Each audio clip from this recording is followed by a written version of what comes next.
আসসালামু আলাইকুম এভরিওয়ান, কেমন আছেন সবাই? আজকে আমি আমার ক্লায়েন্টের একটা গল্প শেয়ার করতে এসেছি। আমার ক্লায়েন্টের নাম হচ্ছে বৃষ্টি এবং তার হাজব্যান্ডের নাম আমাদের ভাইয়ার নাম হচ্ছে আকাশ। তো আমাদের ক্লায়েন্ট আপু হচ্ছে বেবি শাওয়ার উপলক্ষে হাতে মেহেদি পড়ছেন। এখন আপনাদের প্রশ্ন হতে পারে হাতের মাঝখানে ঠাডা ওয়ার্ডটা কেন লিখেছি। এটা আসলে আমার কনসেপ্ট ছিল, আমি তাদেরকে সাজেস্ট করেছিলাম অ্যান্ড আপু বলেছে আচ্ছা ঠিক আছে।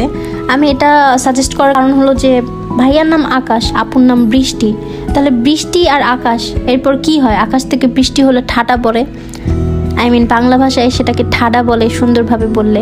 তো এই জন্য আমি চিন্তা করলাম যে তাহলে আমাদের ফিউচার বাবুর নাম হচ্ছে ঠাডা রাখা যায়। দ্যাটস ওয়াই আর কি ঠাডা নামটা রাখলাম। আপুরও খুব পছন্দ হয়েছে, ভাইয়ারও খুব পছন্দ হয়েছে। আমি খুব অবাক হয়েছি যে আমার মাথার বুদ্ধি সবার এত কিভাবে পছন্দ হয়ে গেল। এখন আপনারা কমেন্টে জানান আমার বুদ্ধিটা আপনাদের কেমন লেগেছে, আর এরকম নতুন নতুন বুদ্ধি পেতে চাইলে অবশ্যই আমার পেজে নক করবেন।